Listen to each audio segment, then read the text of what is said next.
Chapter 1, Orientation.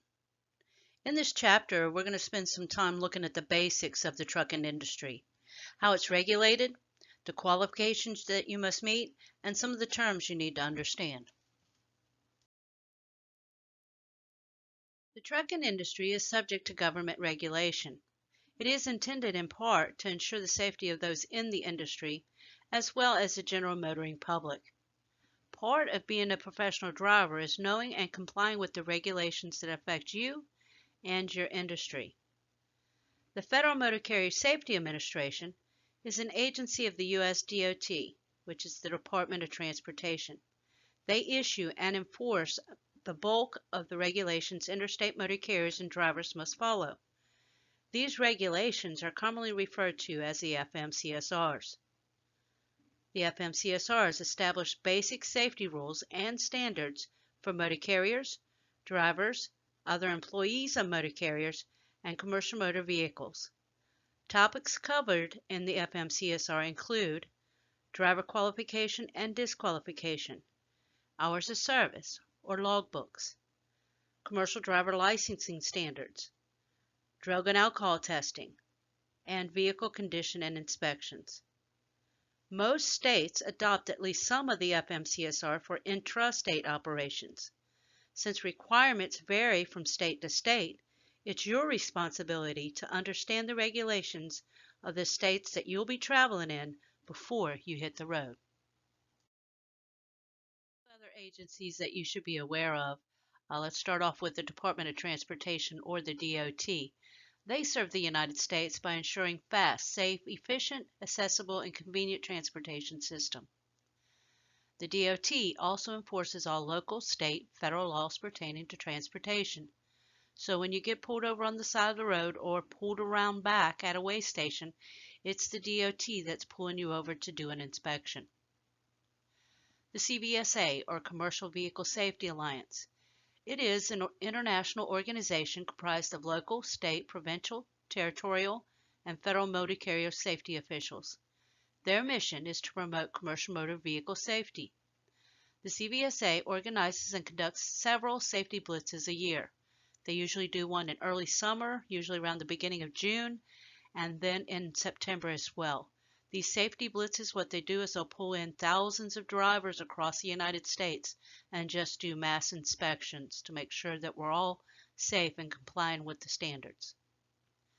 And CSA. CSA is a program, Compliance, Safety, and Accountability, and it's based off the former FMCSA processes for assessing and improving the safety performance of motor carriers and drivers through a new safety measurement system. Basically what it is you get points for violations when you get pulled over and inspected. We'll actually go through CSA as a whole chapter a little bit later on in your training. The Pipeline and Hazardous Materials Safety Administration. It is an agency also of the U.S. DOT, and they issue and enforce hazardous material regulations. The HMRs apply to individuals who offer for transport hazardous materials, including individuals responsible for their preparation and transport, and those actually transporting those materials. And we'll have another day later in your training as well that we'll go through hazmat. The hazardous material regulations apply when hazardous materials are offered in commerce for transport to or transported by. So if it's traveling on any of these sectors, it's all enforced by the HMRs. If it's transported by rail, air, motor vehicle, vessel carrier, going on a ship, interstate, intrastate, or even if we're supplying hazardous material overseas and it's going by foreign carriers. Again, these are all fall under the hazardous material regulations. The hazardous material regulations address several issues including classification, emergency response, incident notification and reporting, labeling, marketing, placarding, shipping papers, and the training that you're supposed to receive if you're transporting hazardous material. Drivers and their carriers are also responsible for complying with other regulations that apply to their industry, including workplace safety, environmental, and tax laws. In addition to complying with the FMCSRs, HMRs, and other regulations that apply to the industry, you are also subject to state and local laws and regulations. Requirements range from speed limits to idling laws to routing. It's important to be aware of and follow the requirements for the area in which you travel. A commercial learner's permit, or CLP, allows for behind-the-wheel training on public roads and highways. In order to get a CLP, you must be at least 18 years old and you must pass a general knowledge test for the class of vehicle you plan to drive.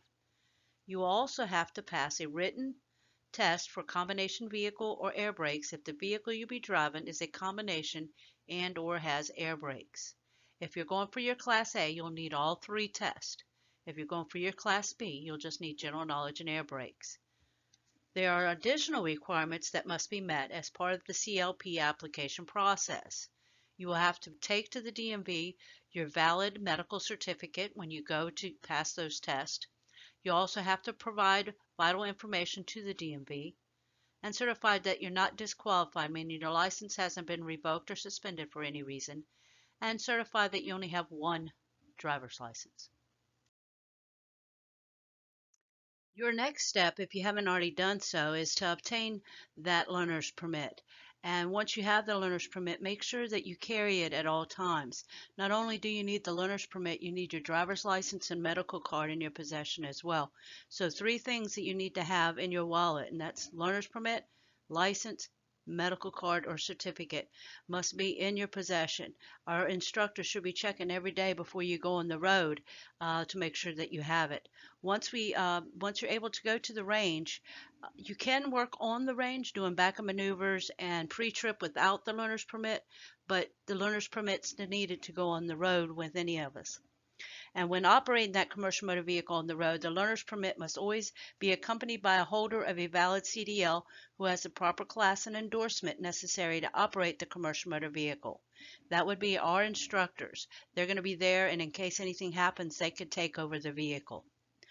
That CDL holder or instructor must directly supervise the learner's permit holder by being in the front passenger seat of the vehicle next to the learner's permit holder. So they're in the passenger seat, you're in the driver's seat. They can't train you from being in the back. It's basically what that is saying. Certify that the vehicle you take to the skills test is the type you'll be driving. So when you go to the DMV and get tested out, you can have a Class A vehicle, combination vehicle with air brakes. That way you don't have any restrictions on your license. Know that you cannot be tested out and complete this course unless you've been holding that CDL learner's permit for at least 14 days. When you go to the DMV to get your learner's permit, and you have that valid medical certificate, they're going to ask you a question. And if you look at the bottom of your screen, there's 4 different things that your license, your certificate can be listed under. Either non-accepted interstate, accepted interstate, non-accepted intrastate, or accepted intrastate. When they first started making us take these to the DMV, I was quite confused on what I was or what I should list. So we're going to go through this so that hopefully you all will understand what it's asking for and be able to check the correct box. So first thing we're going to look at is what's the difference between intrastate and interstate.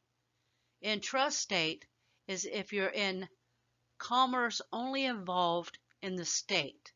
So you drive within the state and you never cross a state line. Also, the cargo's trip must begin and end in the same state. The cargo cannot cross state lines by any form of transportation, such as rail, air, ship, or truck. Usually, a lot of times, people that drive intrastate are those that are under 21.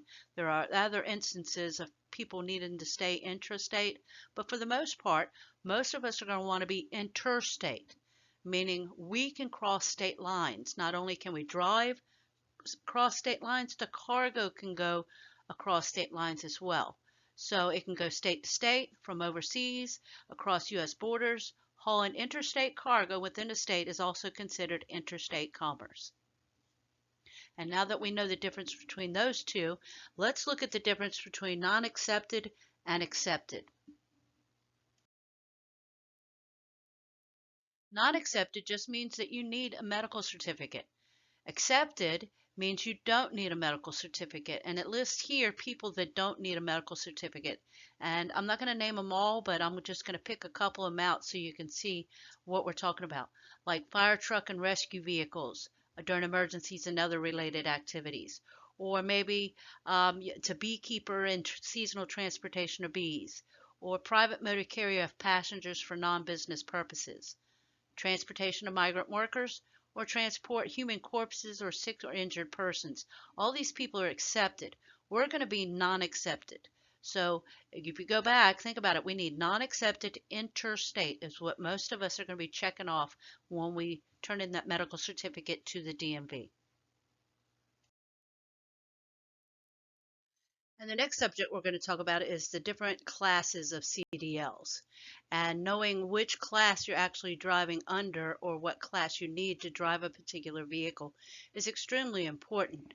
And in order to know this, you would ask yourself some questions. The first question is, does a vehicle or a combination of vehicles have a manufacturer's weight rating of 26,001 pounds or greater? If you say yes to this, you ask the next question. Is a vehicle a combination vehicle towing a unit 10,001 pounds or greater? And that's the gross vehicle weight rating of the vehicle, not just how much the vehicle weighs. If you said yes to that, you need a Class A CDL.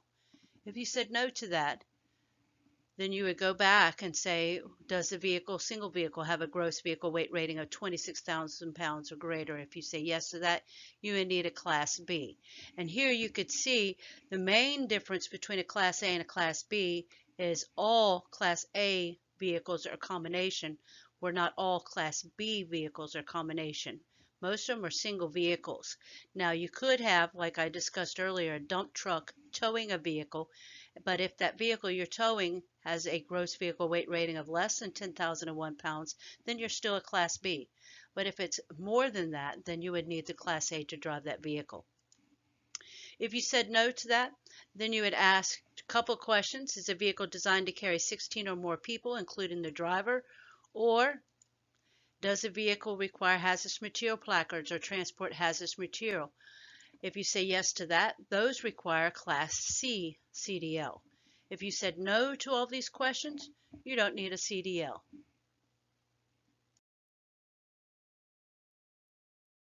And first up is our Class A vehicles. As you can see, they're all combination vehicles.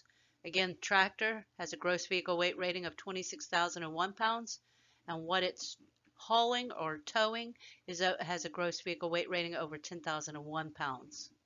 And then we're going to look at our Class B. And as you can see here, we got a straight truck right in the center there. And we also have dump trucks, we got our cement trucks, and school buses and passenger buses also fall under Class B vehicles. And then our Class C. And I call those small buses there people movers. And then you can actually see some regular vehicles over there, truck and a car. But the reason why they actually require a Class C CDL is because they're placarded to haul hazardous material. Not only do you need the proper class of CDL, you also need the proper endorsements to haul certain things. For example, we have doubles and triples. If you're going to be driving doubles or triple trailers, you need that endorsement on your license. Or a tank vehicle. Know that tank is not just only a tank vehicle, but it also is any kind of liquid over a certain weight, even though it might be in the back of a van trailer, would still require a tank vehicle endorsement. Then you have your hazardous material endorsement. If you have both tank and hazardous material, you would have the endorsement of an X. You also have your passenger endorsement, and you have your school bus endorsement. Now, most of these require just a written test at the DMV. The hazmat, you need to do a fingerprinting and background check and the written test. And then passenger and school bus, not only do you need to do the written test, you also need to do a road test in the vehicle that you plan to drive for that endorsement. For example, in order to get the school bus endorsement, You have to do the written test, plus go to the DMV and test out in a school bus.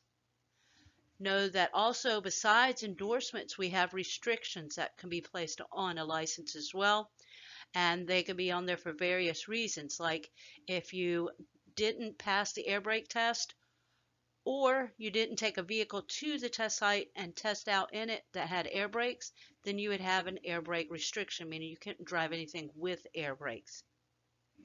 There's also a restriction for intrastate only, meaning you can't do interstate. A lot of us know about the vision glasses restriction. And if you test out an automatic transmission, then you would have an automatic transmission restriction, meaning you could not drive a manual vehicle.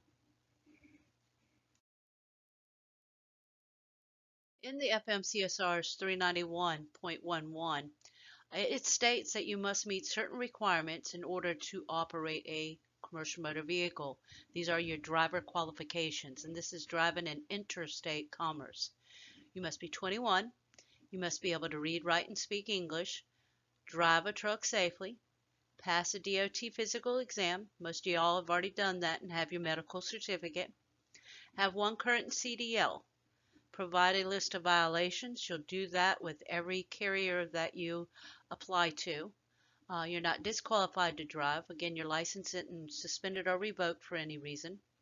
You must pass the road test, and you can determine and you're familiar with cargo and cargo securement. Section 391 of the FMCSR also talks about having that medical card or medical certificate. And it says you may not drive a commercial motor vehicle unless you're physically qualified and have been issued a medical examiner certificate stating that you're physically qualified. There may be like 3 different times throughout your career when you're going to have to, situations when you're going to have to get a new medical card. And number one is when you're first entering the industry. Most of y'all have already gone to a doctor and have gotten that medical certificate, and that would be the first time that you would get that, or first reason that you would get that medical card. Another reason is before that expires, so you might have to renew your medical card. Most of y'all probably got a medical card for 2 years. 2 years the max on the medical card. And some, if you had some kind of medical issues, like myself, I have high blood pressure, so the most that they'll give me is a 12-month medical card. And I've seen them down to 3 months. So before that card expires, though, you have to go back and get a new one. And the third reason why you might have to get a new medical card is if you've suffered a disease or injury that affected your ability to drive a commercial motor vehicle. And this personally happened to me in 2010 when I was out over the road. And I came home on home time and I was having some issues with my stomach. And I went to the urgent care, and through that exam, they found an 8-inch mass in my abdomen. And they put me directly in the hospital, removed this mass, and of course that would be something that took me off the road. So after the surgery and after the healing, before I went back out on the road, I had to go and get a new medical card saying I was now medically qualified to go back on the road. So that would be the third different kind of reason you would need to get a new medical certificate. The medical exam must be performed by a medical examiner that is certified by the FMCSA and listed on the National Registry of Certified Medical Examiners. And there's a website for you. Please make sure that every time you get a new medical card that doctor is listed on the registry. Know that if CDS sent you to a doctor or facility, that doctor is listed on the registry. But please become familiar with this because I've seen cases where drivers have gotten a medical card from somebody not on the list, and then later on their license was in jeopardy because of it.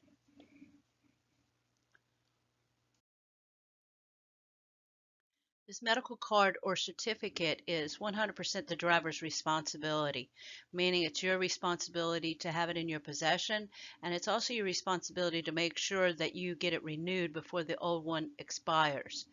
Please note too that not only do you know when it expires, but don't start the process of getting a new one a few days before the old one expires. Make sure you start this about a month before it expires, just in case something goes awry when you go to the doctor. You have time to fix it before the old one expires. Keep track of that expiration date. Go to a certified medical examiner and turn in the new medical card before it expires. So once you leave that doctor with a new medical certificate, medical card, make sure that your next stop is at the DMV. You must turn it into the DMV. Each time you get a new one, you got to turn it into the DMV. If you allow this thing to expire, failure to turn it into the DMV or get a new one and turn it into the DMV, it will result in your CDL being downgraded to a non-CDL class.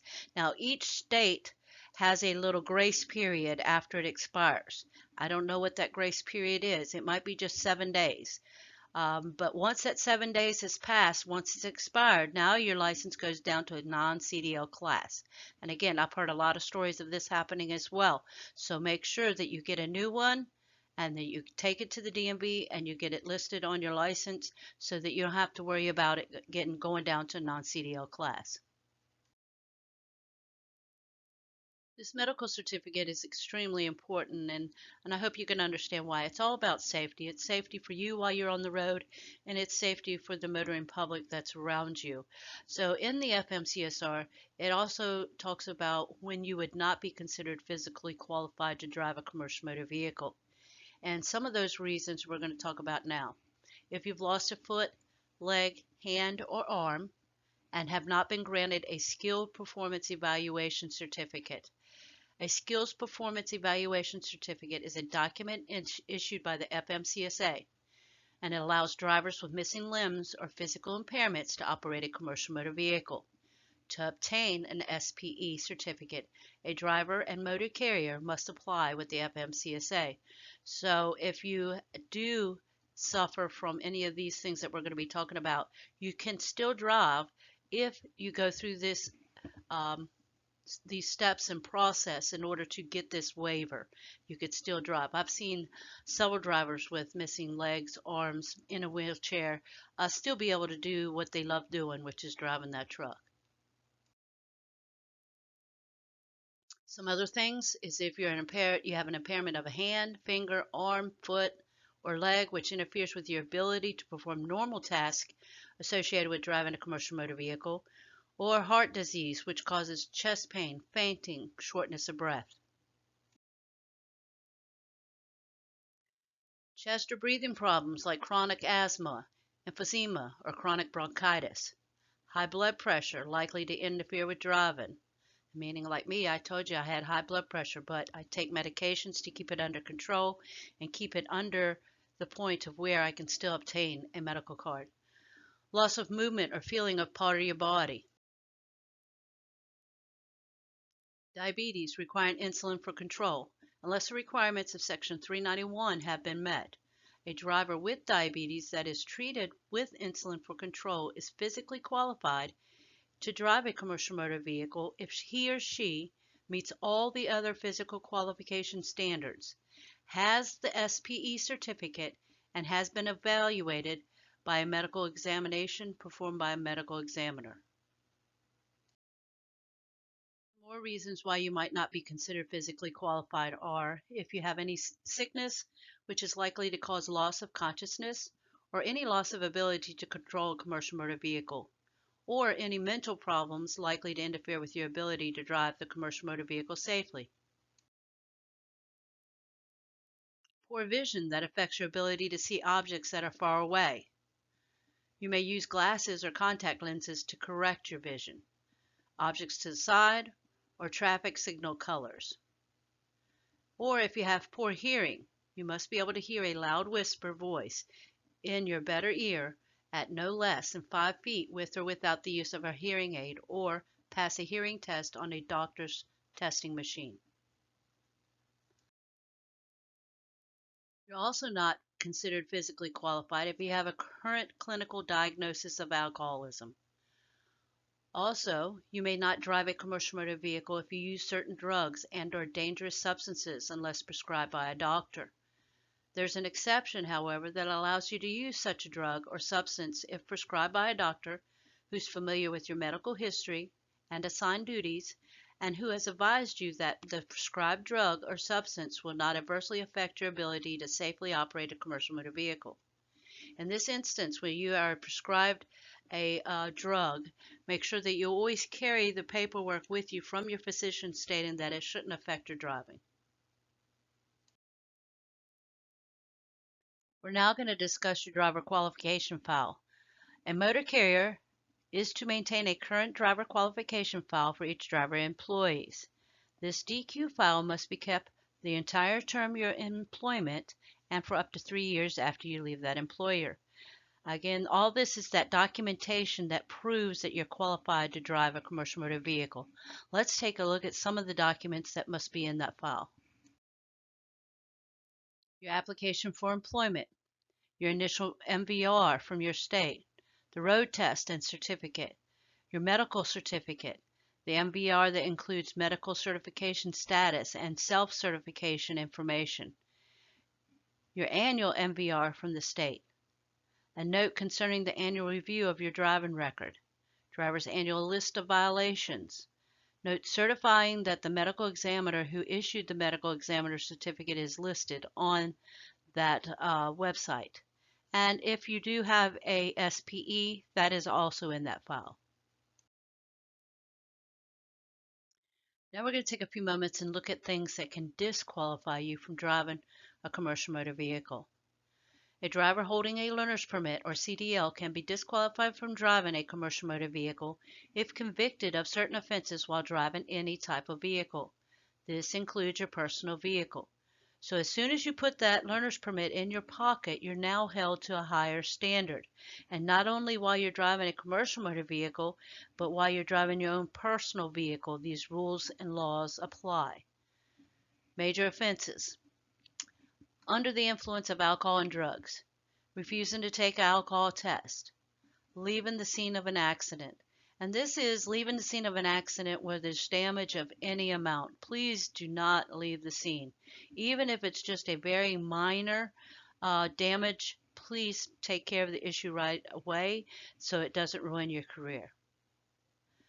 Using a vehicle to commit a felony, using a vehicle to commit a felony involving drugs. Operating a commercial motor vehicle with alcohol concentration of 0.04 or more. And you can see there how we're held to a higher standard. And that's not only while you're behind the wheel of a commercial motor vehicle, but it's also, again, even in your personal vehicle. Please remember that. So if you want to go out and have a couple drinks with dinner, that's all great, but let somebody else drive home because right now for you it is 0.04 and you don't want that on your record. Driving a commercial motor vehicle with a CDL is revoked, canceled, or suspended, or causing a fatality by negligent use of a commercial motor vehicle. Your first conviction of any of these major offenses, you'll lose your CDL for 1 year. 3 years if you were hauling hazmat at the time of the last conviction. Second conviction, you'll lose your CDL for life. Now, what we just talked about were major offenses. Now let's look at serious traffic violations. That would include excessive speeding, which is 15 or more miles an hour above the posted speed limit.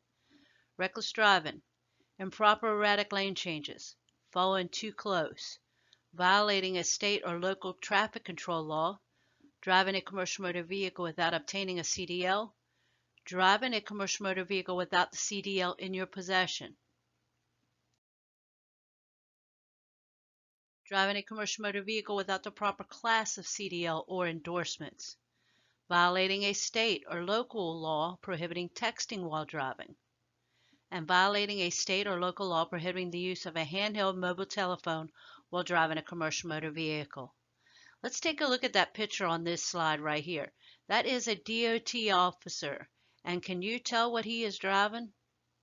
He's actually driving a CMV, a tractor trailer.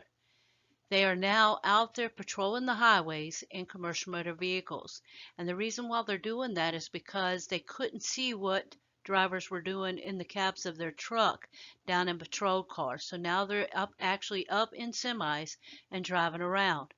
And all they have to do is look over and see you doing something that you shouldn't be doing. And they just hop on their CB, radio up ahead, and tell the other police officer to go ahead and pull this particular truck over. Know that if you get 2 of these violations in separate instances during any 3-year period, you'll lose your CDL for 60 days. 3 violations in separate instances during any 3-year period, you lose your CDL for 120 days. Out of service violations.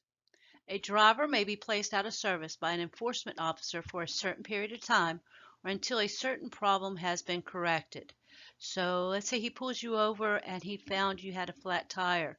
He's actually going to place you out of service until you get that tire fixed. Okay?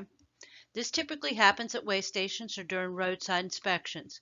Convictions for violating such an out-of-service order subject you to a fine and disqualification period. That disqualification period is 180 days, a year and a half, to 5 years, with penalties for drivers of vehicles carrying hazardous material being more severe. The fines for violating an out-of-service order range from $2,500 to $5,000. This is another one of those things you do not want to do. If you're placed out of service, get fixed whatever needs to be fixed before you drive on.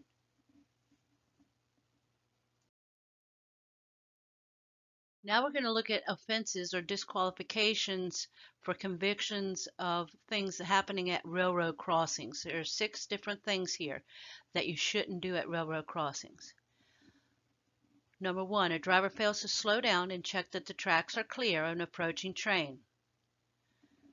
2, the driver fails to stop before reaching the crossing if the tracks are not clear. 3, if a driver is required to stop but fails to stop before driving onto the crossing. 4, the driver fails to have sufficient space to drive completely through the crossing without stopping. 5, the driver fails to obey traffic control device or directions of an enforcement official at the crossing.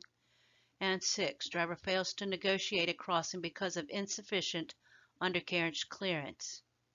Your first conviction of any of these offenses, you'll lose your CDL for no less than 60 days. Your second offense, you'll lose your CDL for no less than 120 days. Later on in training, we'll actually have a chapter just on how to negotiate railroad crossings to make sure that you understand everything you're supposed to do and to help you not do any of these offenses. The regulations in Part 382 of the FMCSR address alcohol misuse and drug use by commercial motor vehicle drivers. The purpose of the regulations is to prevent accidents and injuries that result from driver misuse of alcohol and abuse of drugs. Drivers subject to CDL standards are subject to drug and alcohol testing. Alcohol misuse that could affect the performance of a safety-sensitive function is prohibited.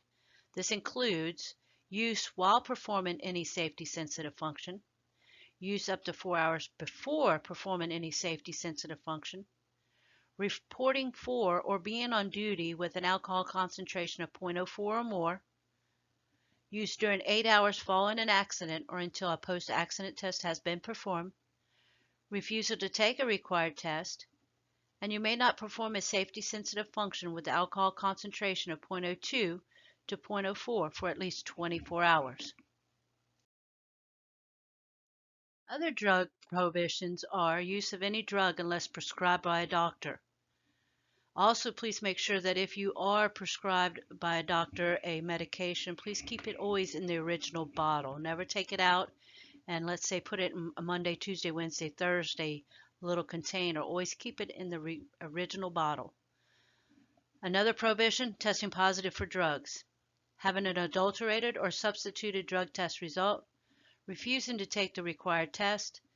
Know that an employer may require you to inform your company of any therapeutic drug use. As a commercial motor vehicle driver, you're subject to the following test: pre-employment test, post-accident test, random test, reasonable suspicion test, return to duty test, and follow-up test. And we're going to take a closer look at each one of these.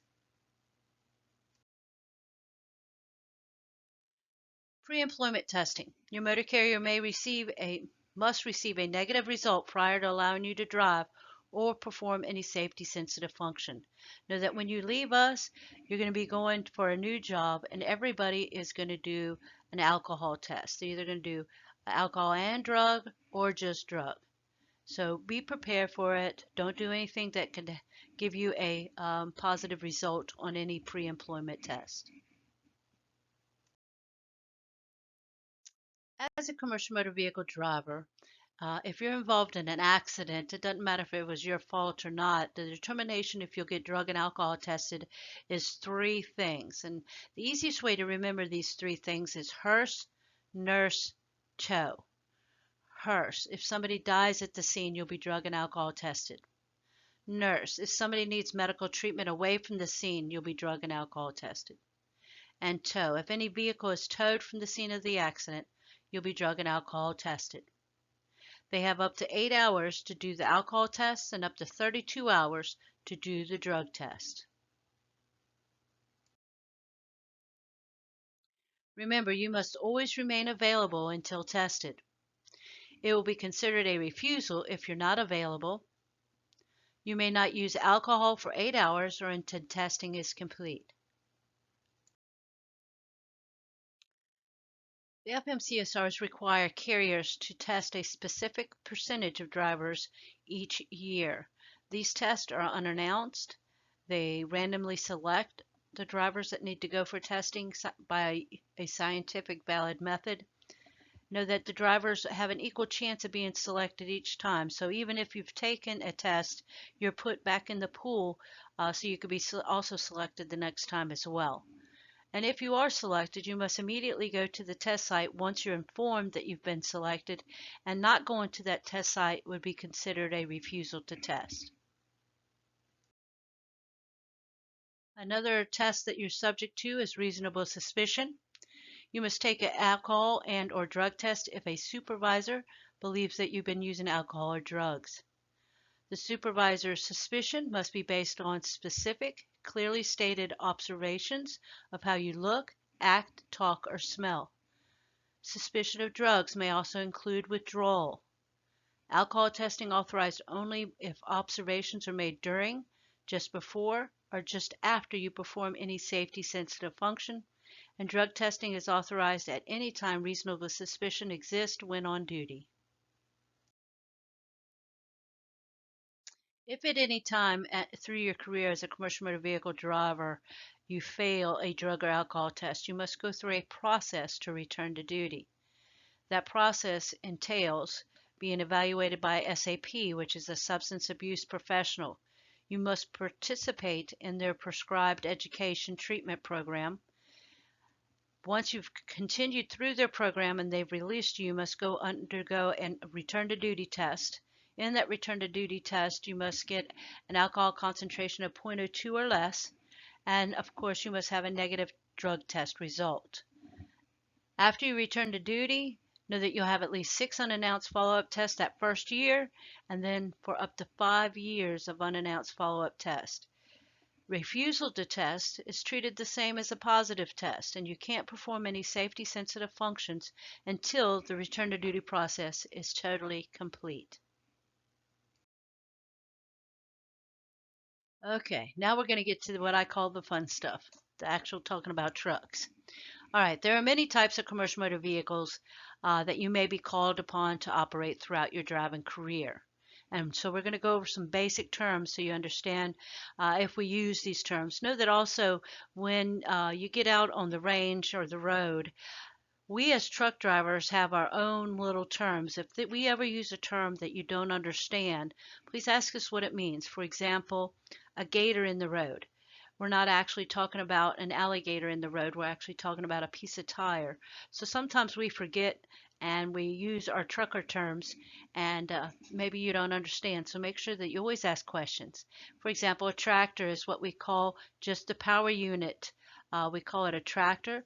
If you're just driving a tractor down the road, there's no trailer attached, we call that bobtail. There's two different types of tractors we're going to talk about. The first one is conventional tractor, and this is where the engine's located under the hood of the tractor. Like most passenger vehicles, the engine is in front of the driver, and this is what most tractors in the United States look like today, is that conventional tractor. And then you have cab overs. These were very popular in days gone by. They're very popular in Europe right now, but the cab is over the engine, the driver is over the front wheels, and the front of the tractor is flat. Now we're going to talk about different axles on our truck and what we call them. And you'll hear these terms a lot throughout your training and out in the real world as well. The front ones are called our steer tires. The ones right behind the cab of the truck we call our drives. And the ones all the way at the back of the trailer we call our tandems. And again, please learn these names because we use these terms a lot. Now, different kinds of tires that you may use. Over on the left, you'll see duals, and this is actually a picture of our drive tires, again, the ones right at the back of the tractor. These are duals where you have two tires on each axle on each side, or the super singles where you can see it's just one tire on each axle on each side. Me personally, I'd rather have the duals because in case I blow one of these tires, I have three other tires that could help me maybe limp somewhere to get that tire fixed. The super singles, they originally came out somewhere around 2008. And they came out with these because they were hoping to get better fuel mileage. And they found out that they get about the same as the duals. And some people just like the way they look. So you'll see super singles still out there today. The only issue with super singles that I see is if I blow one of these tires, it's actually going to hit the road surface, and if it's blown, I'm not going anywhere until I get it fixed. And also, it's going to cost me a lot of money to get that tire and that rim fixed. A couple different kinds of trailers we're going to talk about is the top one is a full trailer. A full trailer is supported by its own axles. No part of the weight rests on the towing vehicle. And if you look at the picture, you can see it has an axle at the back and an axle at the front. So if I was to hook a tractor up to this trailer, we would be just pulling that weight. No part of the weight rests on the towing vehicle, which is different from a semi-trailer. Semi-trailer, the front of the semi-trailer rests on the tractor, specifically the tractor's fifth wheel. When the semi-trailer is disconnected from the tractor, its front end rests on legs commonly referred to as landing gear. We're also going to talk about combination vehicles. Combination vehicle is when you have a tractor and any number of trailers, even just one trailer, tractor, trailer, combination vehicle. And it can have up to 2 or 3 different trailers in the United States. Now, around Virginia, you'll probably only see max doubles. You go out west, you might actually see triples. Remember, if you're going to be driving doubles or triples, you must have that endorsement on your license as well. Now we're going to talk about size and weight limitations. The federal size and weight limit applies to the national system of interstates, commonly referred to as a national network.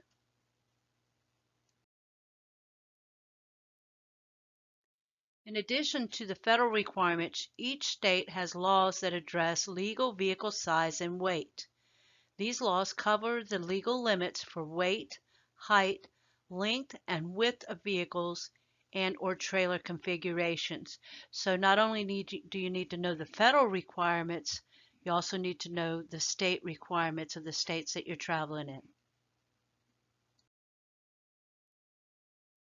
In addition to federal weight limits listed, the federal bridge law establishes the maximum weight any set of axles on a motor vehicle may carry on an interstate highway system. The intent is to limit the weight to length ratio of a vehicle crossing a bridge to reduce the risk of damage to the bridges. This is accomplished by either spreading the weight over additional axles or by increasing the distance between the axles. This algebraic equation here is the actual bridge formula, but have no fear, you do not have to learn this formula because we have different guides to help you know what weight you can have and what the distance between your axles should be in each situation. But it's always good to know that there is actually a bridge formula and what it means. The W is the maximum weight in pounds that can be carried on a group of 2 or more axles to the nearest 500 pounds. VL is the distance in feet between the outer axles of any 2 or more consecutive axles, and the N is the number of axles being considered. The bridge formula takes into consideration two factors: the number of axles required to handle the vehicle's weight, and then the distance between those axles.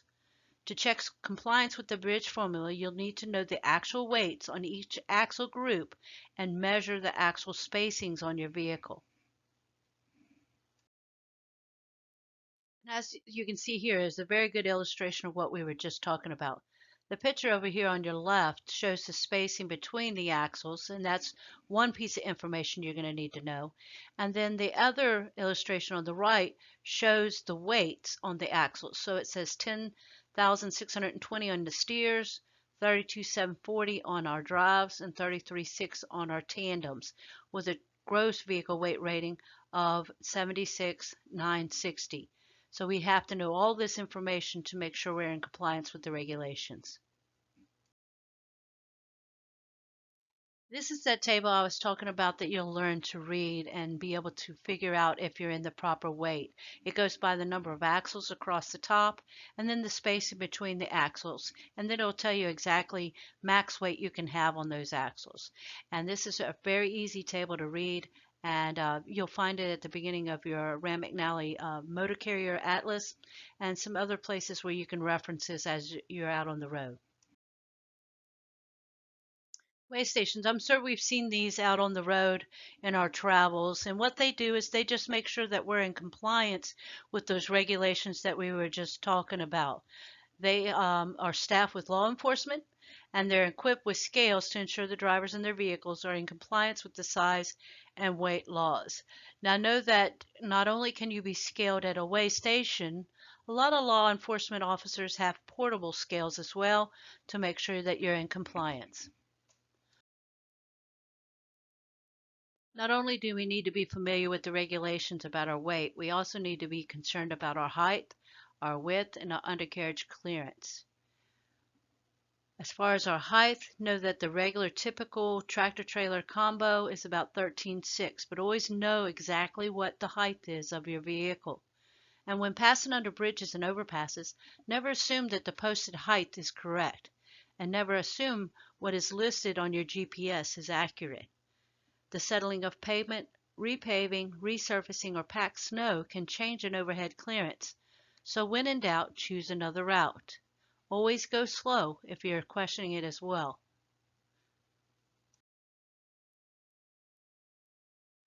This concludes our Chapter 1.